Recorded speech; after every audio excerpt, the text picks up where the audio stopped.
Hola, ¿cómo están? Mi nombre es Javis Martínez. Hoy tenemos un video nuevo. Una semana sin subir video.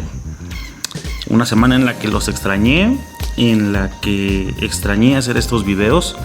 Y es para mí un gusto, un honor y un placer estar nuevamente aquí con ustedes, esperando que este nuevo video sea de ayuda y pueda motivar al crecimiento espiritual de cada persona. Espero que la hayan pasado muy bien. Ahorita les cuento un poquito más.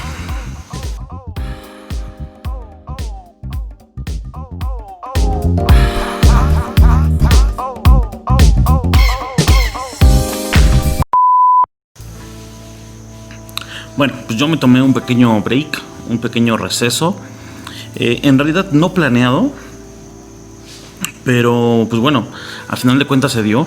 Y pues pude disfrutar un poquito a mi familia después de estar trabajando fuera de mi casa por un tiempo, prácticamente un mes. El estar yendo y viniendo de la Ciudad de México, Morelos, aunque está relativamente cerca, 2 horas, a lo mucho 3 si tienes mucho tráfico, pues la verdad es que sí, como que cambia la dinámica, ¿no? Se me salió un poquito la dinámica en la que yo estaba viviendo, de estar yendo a mi local, regresar y eso. Pero bueno, pude pasar un tiempo con la familia, disfrutar de una tía que vino de visita y el poder convivir más con mis hijos, con mi esposa, con mi mamá, incluso con uno de mis tíos que también está de visita. Y pues bueno, aprovechando el tiempo, ¿no? Digo que fue de imprevisto porque yo quería seguir grabando, pero pues bueno, para disfrutar a veces a la familia hay que hacer unas cosas y no otras. Pero bueno, vamos a dejar eso de lado. Espero que el tema de hoy sea de mucha ayuda y como lo vieron en el título, sí, las matemáticas de Dios son muy importantes. Yo en algunas ocasiones, muchas ocasiones, llegué a escuchar que solo Dios sumaba y multiplicaba. Y es bíblico. En mí, caminar con Dios es una realidad, pero el restar y el dividir serán de Dios también. Espero que termines de ver este video y empecemos con el tema. La primera parte, o el primer punto es: Dios suma. Y vamos a Primera de Reyes, capítulo 19, versículo 13 al 18, y dice lo siguiente: Cuando Elías lo escuchó, se cubrió la cara con su manto. Entonces fue y se paró a la entrada de la cueva, y una voz le dijo. Aquí un pequeño paréntesis. Elías viene de una batalla épica, increíble, con 400 profetas de Baal, a los cuales humilla de una manera abrumadora, increíble, fuera de serie. En capítulos anteriores a Primera de Reyes 19 lo puedes leer. La verdad es que es bastante increíble ese pasaje, ese acontecimiento, todo lo que pasa alrededor de Elías. Y él se ve amenazado por una reina y sale huyendo. Le da una especie de depresión. Entonces Elías empieza a hablar con Dios, o mejor dicho, Dios empieza a hablar con Elías. Es Dios quien lo busca y le dice: Elías, ¿por qué estás aquí? Elías dijo: Señor Dios Todopoderoso, yo siempre te he servido lo mejor que he podido, pero los israelitas han roto el pacto que tenían contigo, destruyeron tus altares y mataron a tus profetas. Yo soy el único de los profetas que ha quedado con vida, y ahora me buscan para matarme a mí también. El Señor le contestó: regresa por el camino que lleva al desierto cerca de Damasco. Entra y consagra a Hazael como rey de Siria. Luego consagra a Jehú, hijo de Nimsi, como rey de Israel. Después consagra a Eliseo, hijo de Safat, de Abel Mejolá, como el profeta que tomará tu lugar. Jehú matará a los que escapen de la espada de Hazael, y Eliseo matará a los que escapen de la espada de Jehú. Además, Todavía me quedan 7,000 en Israel que no doblaron la rodilla para adorar a Baal, ni lo han besado. A ellos los dejaré con vida. Pasamos de tener a un hombre, un profeta de Dios, a tener 7,001. En esta parte, Elías siente una depresión porque cree él que está solo. Cree que él es el único que queda para servir a Dios. Él es el único que queda para adorar a Dios. Que el pueblo de Israel se ha desviado completamente. Y aquí Dios le suma más. Le confiesa que hay 7,000 hombres más que no han adorado a otro Dios, que siguen manteniéndose firmes, que siguen siendo fieles. Y esto suma a la fe de Elías, le da ánimo. Y él puede seguir su recorrido para hacer cada una de las actividades que Dios le ha pedido que realice. Entonces es necesario darnos cuenta en los momentos en nuestra vida en los cuales Dios está sumando. Nos está poniendo gente que nos apoye, nos está poniendo gente que persiga los mismos fines que nosotros, nos está poniendo gente que nos permite impulsar nuestra fe, avivar nuestra fe, crecer nuestra fe. Y es necesario que nosotros estemos al pendiente, porque si no podemos caer en una etapa de depresión como Elías, de pensar que somos los únicos que siguen adelante, de pensar que somos los únicos que estamos pasando por problemas, de pensar que somos los únicos que tenemos dificultades. Y fíjense, en un momento de dificultad de Jesús, el más difícil de todos, Jesús hace una suma.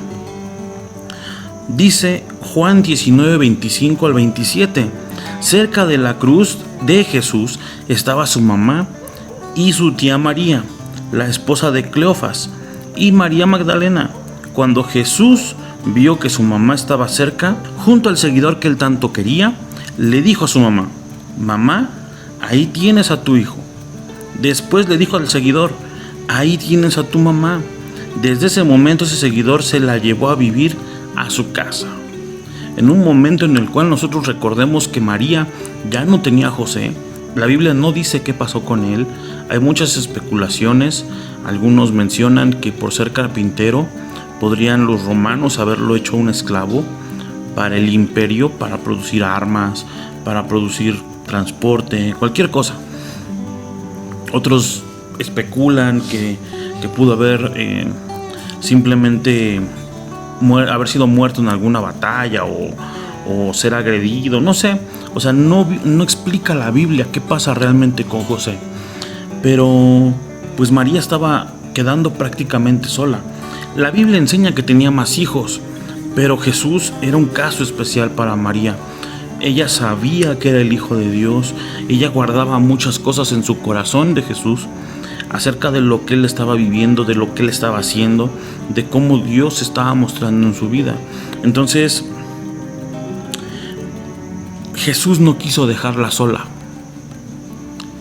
y le permite tener una suma a su tristeza. Alguien que viera por ella, que la apoyara, que fuera ese hijo que estaba a punto de perder María, no solo por la cruz, sino porque él en algún momento tendría que ascender al cielo. Y esa es una manera en la que Dios puede sumar. Ahora, es necesario que nosotros entendamos también que no todas las sumas de Dios son como nosotros pensamos. La Biblia también enseña que 1 y 1 no son 2, es 1. En cuanto a temas de pareja, nosotros normalmente vemos esa suma, ¿no? 1 y 1 son 2. Para Dios no. La suma de un soltero y una soltera cuando se unen en el matrimonio no se vuelven 2, se vuelven 1. Y es una relación especial, porque si nosotros nos damos cuenta, alguien alguna vez me lo explicó así: Dios es tan complejo, tan maravilloso, tan increíble, que una manera en que nosotros podemos entenderlo es a través del hombre y la mujer. Él creó al hombre y la mujer para dar un reflejo de lo que es Él en su totalidad. Tan fuerte, tan poderoso, tan agresivo, tan fiero como un león, como un hombre con ese deseo de aventura, como también es tan tierno, tan delicado, tan cuidadoso, tan detallista como lo es una mujer. Entonces, esas son la parte de la suma. La parte número 2, Dios multiplica. Y eso es muy fácil de verlo en muchos pasajes. Podemos hablar de muchísimos pasajes, pero en especial yo escogí uno que me parece a mí un poquito menos común, pero muy bueno para poder explicar ese tema. Dice Segunda de Reyes 4:1-7. La esposa de uno de los profetas se acercó a Eliseo gritando: mi esposo fue uno de tus siervos y ahora está muerto. Tú sabes cómo honraba al Señor, pero le debía dinero a un hombre que ahora viene a quitarme a mis 2 hijos para que sean sus esclavos. Eliseo le contestó: ¿cómo te puedo ayudar? Dime, ¿qué hay en tu casa? La mujer le dijo: no tengo nada, solo un frasco de aceite de oliva. Entonces Eliseo le dijo: ve y habla con tus vecinos y pídeles prestados todos los frascos vacíos que tengan, todos los que puedas. Entra a tu casa y cierra la puerta. Que estén solo tú y tus hijos adentro. Usa el frasco de aceite y llena cada frasco vacío, uno tras otro. Ella salió de hablar con Eliseo, entró a su casa y cerró la puerta, con solo ella y sus 2 hijos adentro. Sus 2 hijos le llevaban los frascos y ella los llenaba. Cuando todos los frascos ya estaban llenos, ella le preguntó a su hijo: ¿no quedan más frascos? Él le dijo: no, no hay más. Entonces el aceite dejó de fluir. Luego le contó al hombre de Dios lo que había pasado y Eliseo le dijo: ve, vende el aceite y paga tu deuda. Con lo que queda podrán sostenerse tú y tus hijos. Nosotros a veces no entendemos que Dios puede hacer multiplicación. Limitamos mucho a Dios y de eso va a tratar algunos 2 videos más adelante. Cómo a veces ponemos trabas a lo que Dios quiere hacer en nuestras vidas o a lo que Dios nos quiere mostrar por diferentes circunstancias.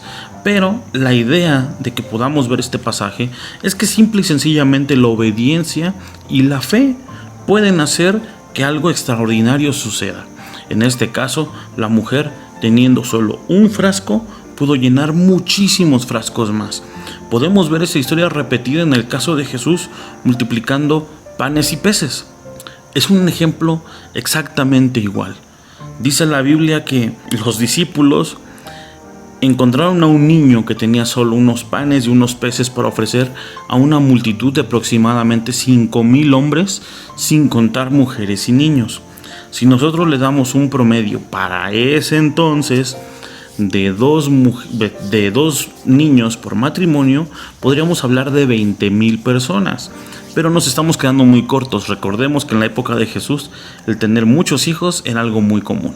Entonces, este niño ofrece lo poquito que tenía y Jesús lo multiplica. Y todos pueden comer recogiendo 12 cestas llenas de desperdicios. Entonces, es increíble que nosotros podamos darnos cuenta que nuestro Dios es capaz de multiplicar. De nuestros pocos recursos que tenemos, Él puede hacer muchísimo más.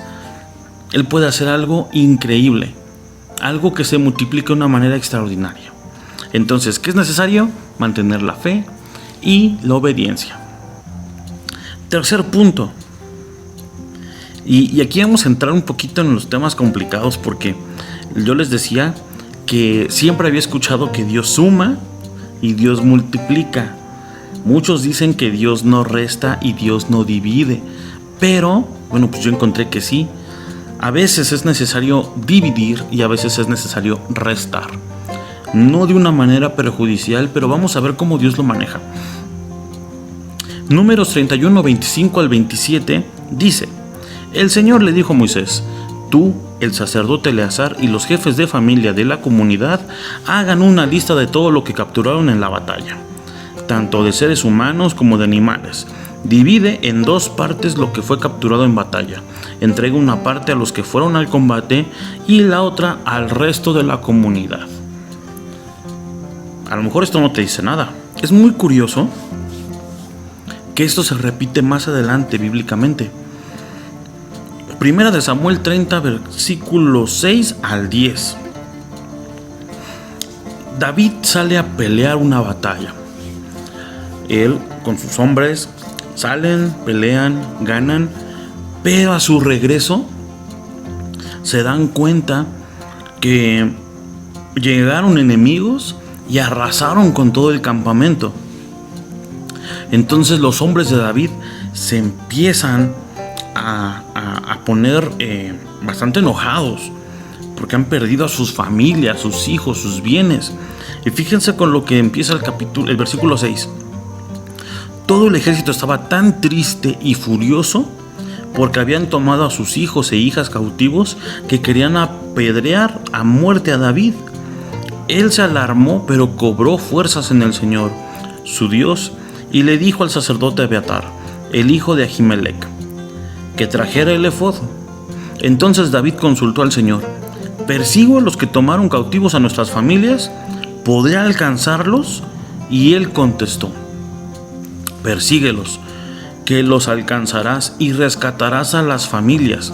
David se dirigió al arroyo de Besor, acompañado de 600 hombres. Allí quedaron 200 hombres, porque estaban muy débiles y cansados para continuar. Así que David continuó persiguiendo a los amalecitas con 400 hombres. Aquí vemos la primera división. La que vimos en la etapa de Moisés fue una división en la repartición de bienes. Pero esa repartición no tendría sentido si nosotros no entendiéramos el corazón de Dios en este pasaje. Lo podemos ver en los dos, podemos leer las dos partes. La primera, que sería leer completo la historia de Números 31, y después completa la historia de Números 30.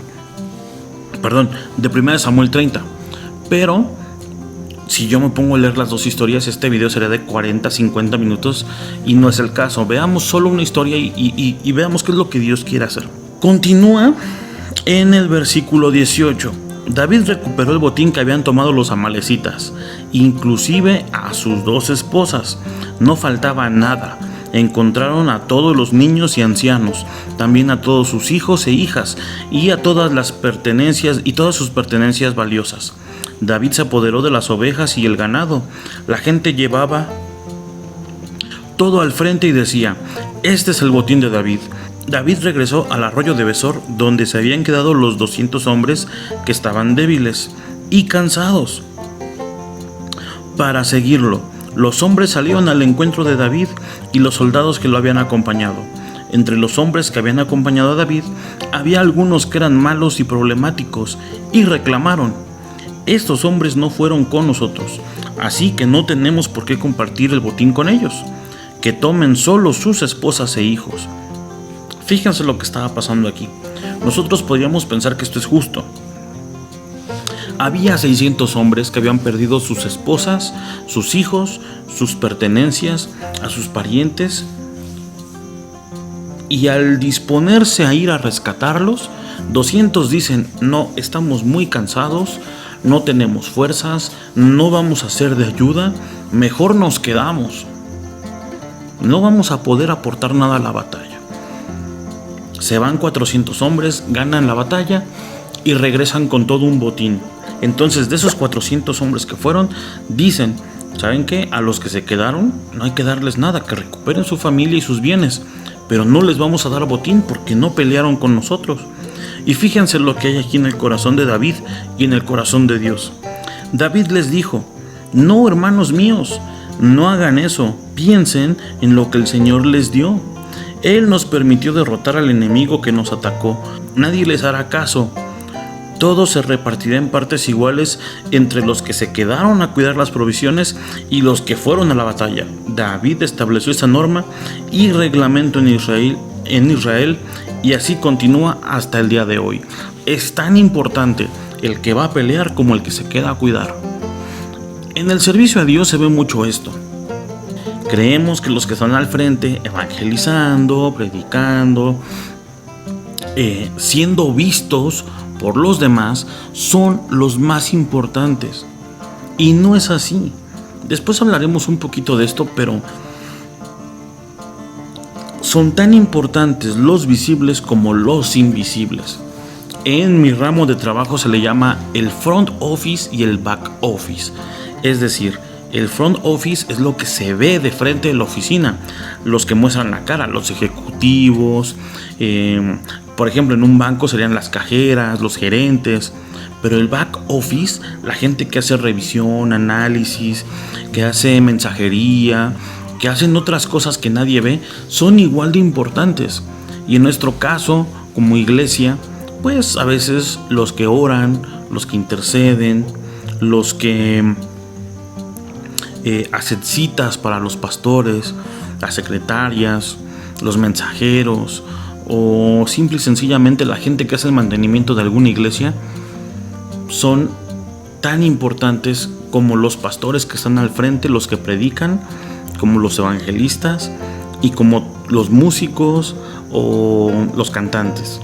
O sea, es lo mismo, es la misma importancia. Y todos recibiremos una parte del botín el día de mañana. En mi caso, yo puedo agradecer a mi esposa porque ella me hace una retaguardia bastante fuerte. Cuando yo tengo que estar grabando esto, independientemente de todo el ruido que me rodea, ella cuida a mis hijos, los mantiene en silencio, los educa. Yo salgo a trabajar y ella se queda al pendiente de ellos. Ella ha vivido con ellos sus enfermedades, sus fiebres, dientes, pues cuando han tenido problemas del estómago, todo tipo de malestares, cosas que yo no he afrontado, pero sin embargo yo aparezco aquí. Ella, gracias a Dios, abrió un canal de YouTube donde está mostrando cosas que a ella le gustan, que a ella le agradan. Y es otra forma también en la que Dios nos reparte a cada uno el botín de nuestra guerra. Entonces, sí es importante darnos cuenta que la división no es del todo mala. Dios en esa división también tiene una forma de hablar y una forma de proteger, porque ¿qué hubiera pasado si David otra vez se va con 600 hombres y se quedan esos 200 y no se quedan esos 200 a cuidar los víveres? Son tan importantes los que van a la guerra como los que se quedan a cuidar la provisión. Por último, Dios resta. Y algunos podrán decir: no, ¿qué estás diciendo? Dios no resta, Dios siempre suma. No, a veces es demasiado lo que llevas y por eso es que Dios va restando. Jueces, capítulo 7, versículo 1 al 7 dice lo siguiente: muy temprano, Jerubbaal, o sea, Gedeón, y sus hombres armaron su campamento a la orilla del río Jaroth. El campamento de los madianitas estaba al norte de ellos, en el valle al pie del monte Moré. El Señor le dijo a Gedeón: te voy a ayudar a derrotar los madianitas, pero tienes muchos hombres en tu ejército.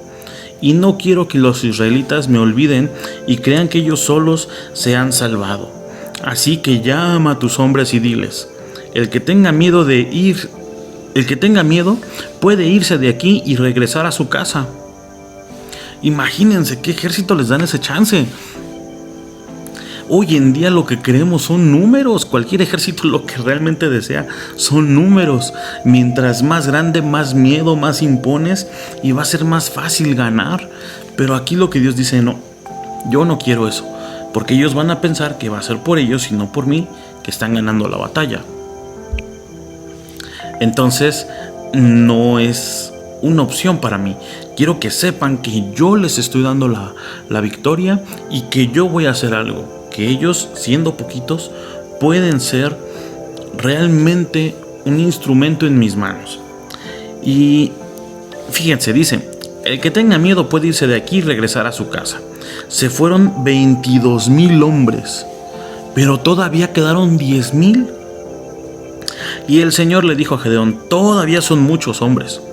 Llévalos a tomar agua y allí les haré una prueba.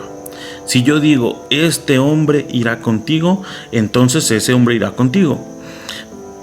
Pero si digo: este hombre no irá contigo, entonces ese hombre no irá. Entonces Gedeón llevó a sus hombres a tomar agua. Allí el Señor le dijo: separa a tus hombres en 2 grupos así. Arma un grupo con los que beban el agua en sus manos, lamiendo como un perro. Y arma otro grupo con los que se arrodillen para beber.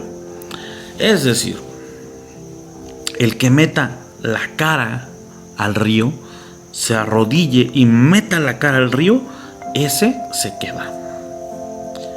Y el que esté nada más inclinado, tomando agua con la mano, que esté al pendiente de lo que esté pasando alrededor, ese va a ir contigo.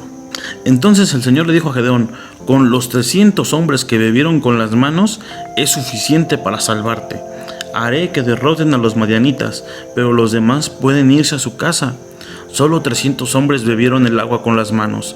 Todos los demás se arrodillaron para beber. Si tú quieres saber la conclusión de esta historia, puedes seguir leyendo Jueces 7 y verás que Dios hace una gran victoria a través de esos 300 hombres. No solo es una historia de Esparta, no solo es una historia de Hollywood, es una historia real, algo que pasó. Dios a través de 300 hombres pudo liberar lo que fue una gran batalla, en lugar de usar a más o menos unos 32,000 soldados. Cuando nosotros podemos entender que Dios en su omnipotencia puede hacer cualquier cosa, podemos estar confiados de que Dios nos va a ayudar en nuestras diferentes situaciones en nuestra vida. A veces vamos a necesitar sumar. Vamos a necesitar gente que esté sumando en nuestra vida, que esté inyectándonos fe, que esté ayudándonos a seguir adelante, que esté ayudándonos a mantener las manos alzadas, como pasó con Moisés, que tenía ahí a 2 hombres que le ayudaban a alzar las manos para que el pueblo de Israel saliera victorioso. Vamos a tener que evitar a los que restan, claro, a los que te drenan la fe, a los que te siembran dudas, a los que te siembran desconfianza, a los que quitan de ti lo poco o mucho que Dios ha depositado. Pero también vamos a necesitar que Dios multiplique nuestros recursos, nuestros clientes, nuestros activos, diferentes cosas. Vamos a necesitar también que Dios divida, que nos enseñe a ser estrategas en nuestra vida, a saber que son importantes tanto los que van como los que quedan. Y no solo eso, el poder entender que a veces es necesario poder tener una buena estrategia para poder ganar la guerra. Te lo dejo así. Hay un pasaje en la Biblia donde Dios divide un ejército para que uno vaya de frente y el otro rodee y salga por detrás. Esa es otra forma de dividir. Espero que lo puedas revisar. Y por último, a veces no vamos a entender nada de lo que Dios está haciendo, pero debemos saber que Él, en su infinita misericordia, siempre hará lo mejor para nosotros. Te mando un fuerte abrazo, espero que le estés pasando muy bien. Me dio mucho gusto poder grabar nuevamente. Espero tus comentarios. Sabes que encuentras mis redes sociales al final de este video. Si tú eres nuevo en este canal, es la primera vez que ves alguno de mis videos, te invito a que te suscribas. No te va a costar nada. No te voy a pedir yo ninguna aportación. Lo que sí te voy a pedir es que si te ha servido este video, lo puedas compartir con alguien más, para que le sea de ayuda y pueda salir adelante, ser inspirado. Y bueno, la finalidad es que esto sea una ayuda más en medio de todo lo demás que está a tu alrededor. Espero que la estés pasando muy bien. Cuídense mucho, les mando un fuerte abrazo.